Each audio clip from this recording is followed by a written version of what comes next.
वक्फ संशोधन विधेयक पास हो चुका है और बिल पर सियासत लगातार जारी है।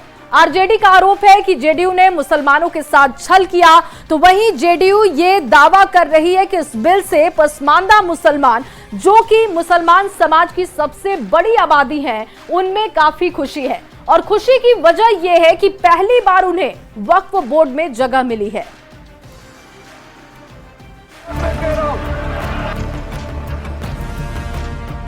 इतनी खुशी है पसमानदा समाज में, आज इतना फोन हम लोगों को आ रहा है। सेकुलर कैरेक्टर के नहीं है, यह स्पष्ट रूप से सामने आ गया है। वक्फ संशोधन बिल संसद के दोनों सदन से पास हो गया है, पर इस बिल पर सियासत दिल्ली से लेकर पटना तक जारी है। विपक्ष के नेता नीतीश सरकार पर सवाल उठा रहे हैं, अल्पसंख्यक समुदाय के साथ उन पर खिलवाड़ का आरोप लगा रहे हैं, तो जेडीयू का दावा है कि इस बिल से पसमानदा मुसलमानों की खुशी का ठिकाना नहीं है, क्योंकि पहली बार उन्हें वक्फ में जगह मिली है। पसमानदा समाज जो अति पिछड़ा समाज है बिहार में, और मेजोरिटी है, 2/3 बहुमत उनका है, पॉपुलेशन उनका है, उनको पहली बार इसमें जगह मिला है कि उनके भी रिप्रेजेंटेटिव इसमें रहेंगे। उसी तरह से जो महिलाओं को लेकर के आया है कि महिलाओं का भी स्थान इसमें रहेगा, तो मुझे लगता है कि बहुत ही प्रोग्रेसिव, इतनी खुशी है पसमानदा समाज में, आज इतना फोन हम लोगों को आ रहा है। हालांकि आरजेडी का आरोप है कि जेडीयू मुसलमानों के साथ छल की राजनीति कर रहा है। आपने जिस तरह से मुसलमानों के साथ छल की राजनीति की है, उसका कहीं ना कहीं, और आपका जो सेकुलर होने का आप ढोंग रचते थे, उस कैरेक्टर का कहीं ना कहीं पर्दाफाश हो गया है, और आप सेकुलर कैरेक्टर के नहीं हैं, यह स्पष्ट रूप से सामने आ गया है। बिहार में इस साल चुनाव होने वाला है और वक्फ बिल पर हो रही सियासत के बीच मुसलमानों को अपने पाले में करने की होड़ मची हुई है। पुराने वक्फ बिल में पसमानदा समाज को अनदेखा किया गया था, पर जेडीयू ने कुछ सुझाव सरकार को दिए थे, जिसे नए बिल में शामिल किया गया। बता दें, मुसलमानों में सबसे बड़ी आबादी पसमानदा समाज की है। ऐसे में मुख्यमंत्री नीतीश कुमार ने उन्हें तरजीह देना वाजिब समझा। तो क्या ये समझा जाए कि नीतीश कुमार के साथ पसमानदा के जुड़े होने से विपक्ष परेशान हो गया है? Bureau report, news 18। और आइए अब इस खबर को विस्तार से समझते हैं। जिस पसमानदा मुसलमान की बात की जा रही है वो क्या है, ये अब समझ लेते हैं। तो पहले पसमानदा का मतलब समझ लीजिए। पसमानदा एक फारसी का शब्द है और इसका अर्थ है वो जो पीछे छूट गया।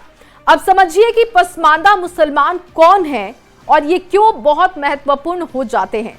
तो आपको बता दें कि वैसे मुसलमान जो तरक्की की दौड़ में पीछे छूट गए, पीछे रहने की बड़ी वजह इनकी जाति व्यवस्था बताई जाती है। अब जब ये जान रहे हैं कि आखिर ये महत्वपूर्ण क्यों है, तो ये भी जानना जरूरी है कि मुसलमानों में पसमानदा शब्द का इस्तेमाल किन के लिए होता है। तो आइए इसे भी आपको विस्तार से समझाते हैं।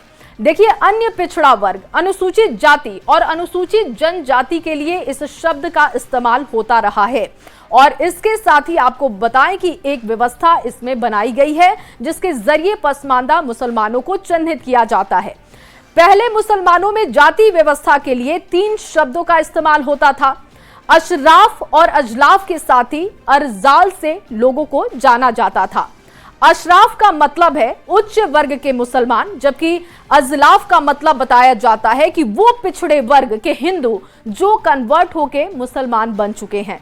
और तीसरा शब्द है अशराफ, वो दलित वर्ग जिन्होंने इस्लाम कबूल कर लिया था। तो ये 3 कैटेगरी पसमानदा मुसलमानों के लिए इस्तेमाल किया जाता है और इसी के जरिए उन्हें जाना भी जाता है। और इसमें उच्च वर्ग जाति से लेकर दलित जाति तक के लोगों को शामिल किया जाता है। आइए अब पसमानदा की अहमियत भी आपको समझाते हैं। देखिए, देश में मुसलमानों की आबादी की बात की जाए तो 17.22 करोड़ है और इनमें से करीब 14 करोड़ पसमानदा मुसलमान हैं। यानी कि 2010 की जनगणना के अनुसार समझे तो मुसलमानों में 80% आबादी जो है वो पसमानदा मुसलमानों की बताई जाती है और ये संख्या बहुत ज्यादा हो जाती है। बिहार के लिहाज से अब समझना बहुत जरूरी है इस आबादी को लेकर कि क्यों ये महत्व रखता है। देखिए, बिहार की अगर बात की जाए तो मुस्लिम आबादी 2,31,49,925 है, यानी कि कुल आबादी का 17.7% मुस्लिम आबादी है।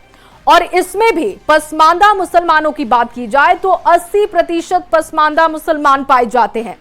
अब खबर तो समझिए, देखिए, मुस्लिमों में 80% पसमानदा मुसलमान हैं। जेडीयू ये दावा कर रही है कि इस बिल से पसमानदा मुसलमान खुश है। खुशी की वजह यह है कि पहली बार उन्हें वक्फ बोर्ड में जगह मिली है। अब तक कुछ लोगों का वक्फ बोर्ड पर कब्जा था, लेकिन जब इन्हें जगह दी गई है, यानी कि पसमानदा मुसलमानों को इसमें जगह दी गई है, तो वो काफी खुश हैं और सरकार को धन्यवाद दे रहे हैं। आगे बढ़ते हुए वक्फ बिल की बात कर लेते हैं। देखिए, वक्फ बिल पास होने के बाद बिहार में सियासत चरम पर है। जेडीयू से मुस्लिम नेता एक एक करके इस्तीफा भी दे रहे हैं। वक्फ संशोधन बिल के विरोध में जेडीयू छोड़ने वाले नेताओं के बहाने आरजेडी और कांग्रेस के नेता जेडीयू पर वार भी कर रहे हैं, जिस पर पलटवार करते हुए केंद्रीय मंत्री लल्लन सिंह ने कहा कि जिन लोगों ने पार्टी छोड़ी उनको पार्टी के अंदर भी कोई नहीं जानता, और इससे आप उनकी हैसियत का अंदाजा लगा सकते हैं। रिपोर्ट आपको दिखाएंगे और उसके बाद विस्तार से इस खबर को समझेंगे। पार्टी नहीं रही, इन लोगों को पार्टी के संगठन में कोई जानता भी नहीं है। आरजेडी को कुछ पता है? कौन छोड़ के गया है? जेडीयू ने जिस मजबूती के साथ वक्फ संशोधन बिल पर बीजेपी का साथ दिया, उसके बाद नीतीश कुमार की पार्टी में मुस्लिम नेता एक के बाद एक इस्तीफा दे रहे हैं। मेरा मुंशी भी मेरा कातिल है, मेरा मुंशी भी मेरा कातिल है, मेरे हक में फैसला क्या देगा? जेडीयू के कुछ नेताओं ने पार्टी क्या छोड़ी, विपक्ष के नेता खुलकर तंज कसने लगे। वो छवि था, लोग कहते थे दम भर भर के कि साहब हम तो एकदम सेकुलर हैं, हम जो है पूरे बिहार में सांप्रदायिकता को कंट्रोल किए। कोई नीतीश कुमार पर निशाना साध रहा है तो कोई उनकी पार्टी का नया नामकरण कर रहा है। ये अब तो आदरणीय नीतीश कुमार जी का पार्टी जेडीयू का नाम बीजेपी यू कर देना चाहिए। अब जेडीयू कोई पार्टी नहीं रही। लेकिन सवाल है कि जिन नेताओं ने पार्टी छोड़ी है वो कौन है, उनके बारे में जेडीयू के नेता क्या सोचते हैं, तो जरा खुद सुन लीजिए। देखिए, ये जो भी नाम सुर्खियों में है, ये पार्टी के किसी भी सांगठनिक पद पर नहीं है। इन लोगों को पार्टी के संगठन में कोई जानता भी नहीं है। अब जरा जेडीयू के पूर्व राष्ट्रीय अध्यक्ष और केंद्रीय पंचायती राज मंत्री ललन सिंह की जुबानी जेडीयू छोड़ने वाले उन नेताओं की हैसियत भी जान लीजिए। आरजेडी को कुछ पता है? कौन छोड़ के गया है? कौन गया है? जिसका बहुत भारी प्रचार कर रहा है और आप ही का चैनल प्रचार कर रहा है कि बहुत भारी नेता है, बहुत सीनियर लीडर है। वक्फ संशोधन बिल पर वोटिंग के बाद अब तक 3 मुस्लिम नेताओं ने जेडीयू को छोड़ दिया है। एम राजू नैयर, मोहम्मद शनवाज मलिक और मोहम्मद कासिम अंसारी, इनमें से एक भी ऐसा नाम नहीं जिन्हें बिहार के बहुत लोग जानते हैं। हालांकि 2 और नेताओं की नाराजगी जरूर सामने आ रही है, जिनकी पहचान है। वो हैं एमएलसी गुलाम गौस और पूर्व सांसद गुलाम रसूल बलियावी। हालांकि जेडीयू के शीर्ष नेताओं के तेवर इस बात की ओर इशारा कर रहे हैं कि वो अपने स्टैंड पर मजबूती के साथ कायम हैं। न्यूज़ 18 के लिए दिल्ली से अमितेश सिंह के साथ ब्यूरो रिपोर्ट। तो रिपोर्ट आपने देखी और अब खबर को समझते हैं विस्तार से। बारी है खबर को समझने की। देखिए, वक्फ संशोधन बिल पर सरकार को जेडीयू ने समर्थन किया है। बताया जा रहा है कि इससे मुस्लिम जेडीयू से नाराज हैं और अब सवाल यह है कि क्या नीतीश को मुस्लिम वर्ग का वोट मिलता है।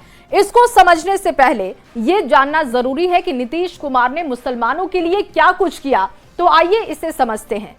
2005 की सबसे पहले बात करेंगे। 2005 में नीतीश कुमार मुख्यमंत्री बने और उसके बाद कब्रिस्तान की घेराबंदी कराई।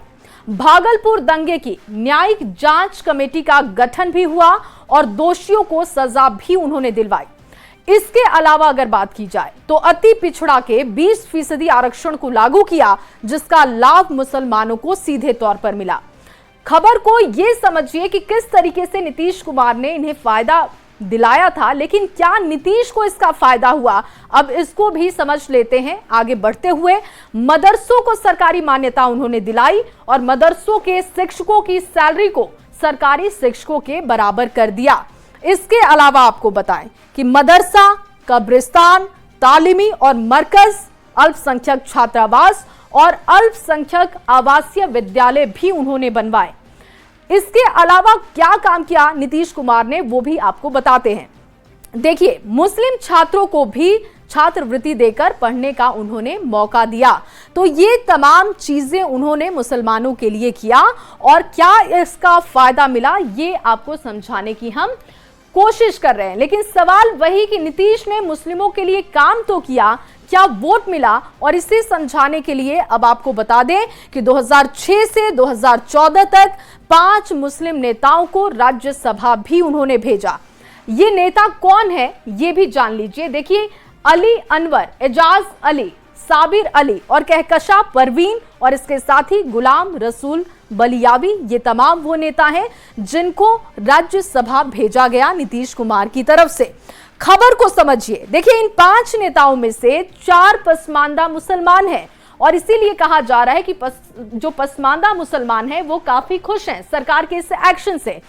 इन 4 पसमानदा मुसलमानों का नाम भी आपको बताते हैं। अली अनवर, एजाज अली, साबिर अली और कहकशा परवीन का ताल्लुक पसमानदा समाज से है, जबकि गुलाम रसूल की बात की जाए तो वो ऊंची जाति के मुसलमान हैं। अब सवाल सुन लेते हैं कि क्या है जो उठाए जा रहे हैं लगातार। देखिए, अब सवाल यह है कि नीतीश ने मुस्लिमों के लिए काम किया, लेकिन क्या वोट मिला, ये सवाल बहुत महत्वपूर्ण है और इसीलिए आपको अब आंकड़ों के जरिए समझाते हैं। नवंबर 2005 में नीतीश कुमार सत्ता में आए, मुस्लिम वोट का एक हिस्सा जो था उनके साथ आ गया।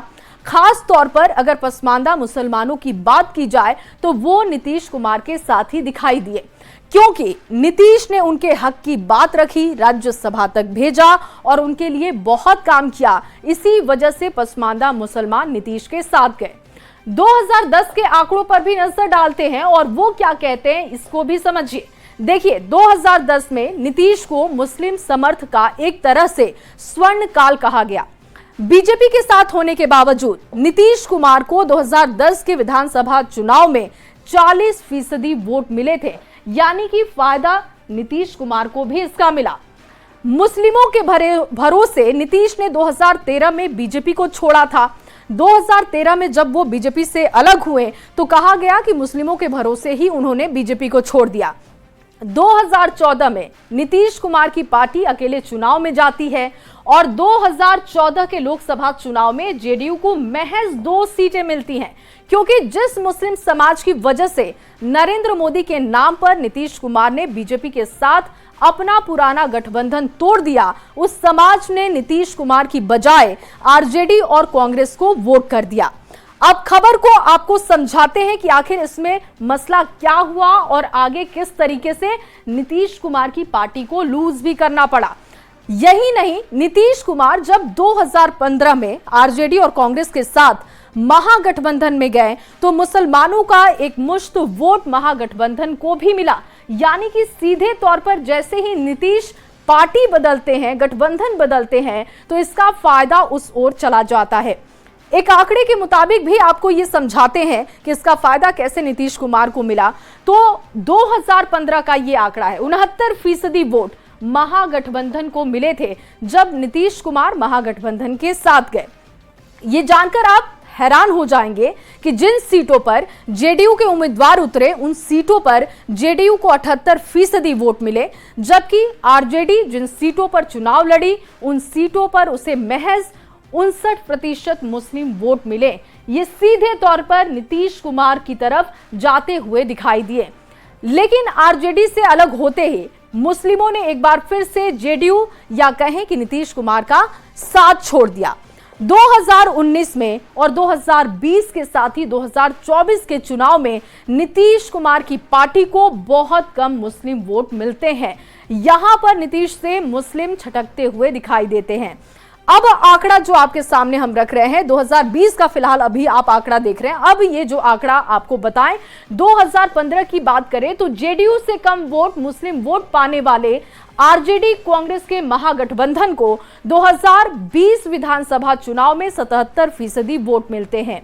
एआईएमआईएम को 11%, बाकी बचे 12% वोट जेडीयू को जाते हैं, बीजेपी और बीएसपी में बढ़ जाते हैं। ये आंकड़ा आपको 2020 का बता रहे हैं। अब देखिए मुस्लिम वोट के साथ कैसे घटती गई नीतीश के मुस्लिम विधायकों की संख्या।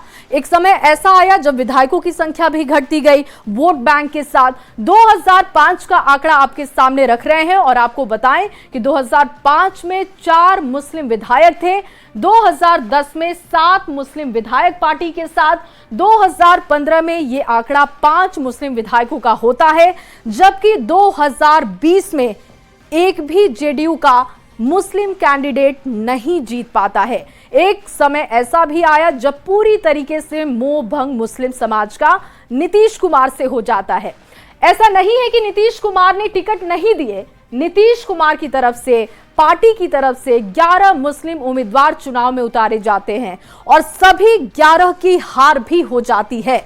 और उसके बाद एक बार फिर से चर्चा हो जाती है कि क्या मुस्लिम समाज का नीतीश कुमार से मोह भंग हो गया है। खबर को आप समझिए आरजेडी के लिहाज से आपको बताते हैं। देखिए जबकि आरजेडी की बात करें तो 8 सीटें आरजेडी जीतती है, एआईएमआईएम की बात हो तो 5 सीटें उनके खाते में, कांग्रेस के 4 जीतते हैं, लेकिन जेडीयू का एक भी विधायक नहीं जीत पाता है।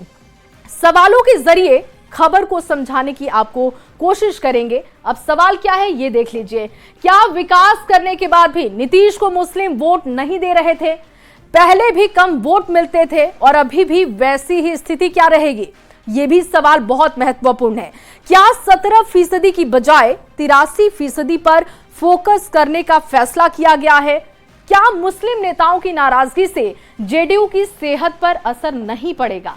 ये तमाम सवाल इस वक्त उठाए जा रहे हैं और इसी के जरिए हम आपको खबर को समझाने की कोशिश भी कर रहे थे।